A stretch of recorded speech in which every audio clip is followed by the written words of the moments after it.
She once led one of the biggest manhunts in Australian history. Then she led the country through some of its worst disasters.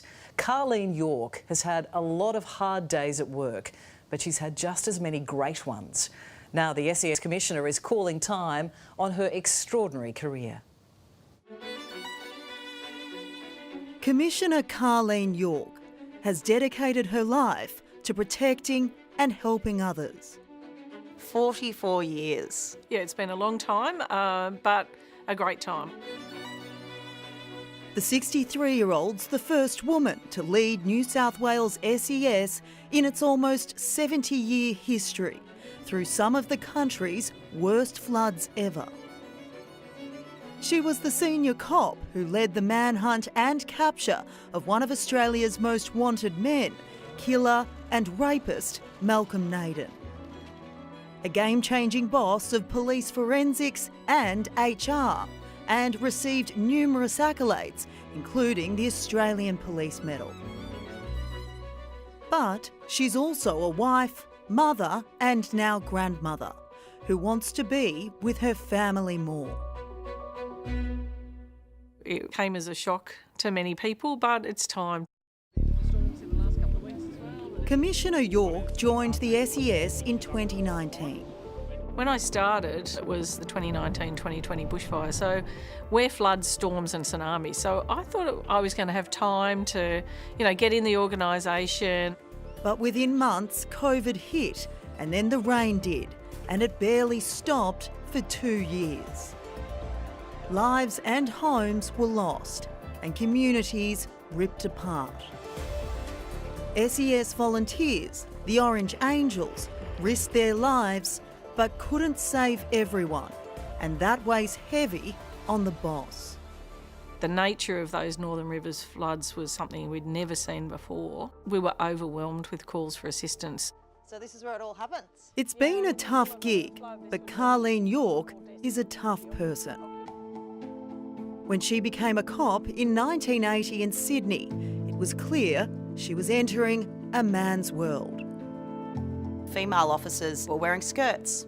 They weren't allowed to use the same weapons their male counterparts were allowed to use. What was that like? Yeah, I got a 5-shot Smith & Wesson, which is not as accurate as the male 6-shot. Yes, I got a skirt. And so I remember when I was interviewed to join the police force, I was asked what my favourite colour was and was I ever going to get married. As women's rights improved, she rose through the ranks, becoming an assistant commissioner and director of forensics in 2005. The community, government and the police were looking at how do we get better evidence to place before the court. DNA was just starting, so that took, police ahead leaps and bounds. We introduced mobile fingerprinting and really fast turnaround times. And it was at a time when CSI was what everyone was watching. Yeah, it was the best recruitment and advertising campaign I've never had to pay for, so I would tell the government we're CSI Sydney.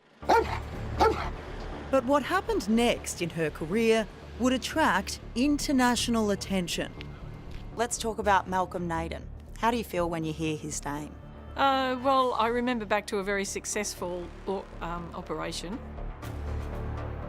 Malcolm Naden attacked a 12-year-old girl, murdered his cousin Letitia Nolan, raped and killed his neighbour Christy Scholes, and then went on the run, evading police for 7 long years. Armed, dangerous and on the run. In 2011, Naden shot a police officer who tried to capture him, prompting Carleen York, who at the time was commander of the Northern Region, to lead a strike force tasked with finally finding the killer.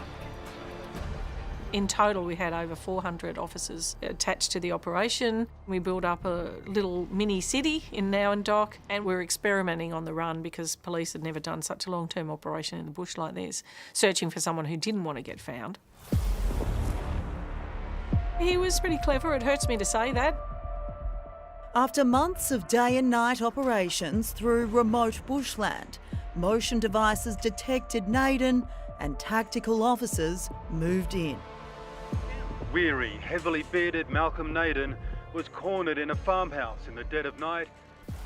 Tell me about the moment. They told me, we've got him. And so I just said, can you just repeat that, please? And I made them say it 3 times because I just couldn't believe what I was hearing. Despite countless hours dedicated to his capture, Commissioner York's never come face to face with Malcolm Naden, who's serving life behind bars. What would you say to him if you ever saw him? I'd probably be asking him why he did that. It was just awful, and awful for the family as well. Commissioner, 44 years serving the community. What has been the best day on the job? Well, that's a difficult question because I've had so many good days. Probably my promotion to Assistant Commissioner.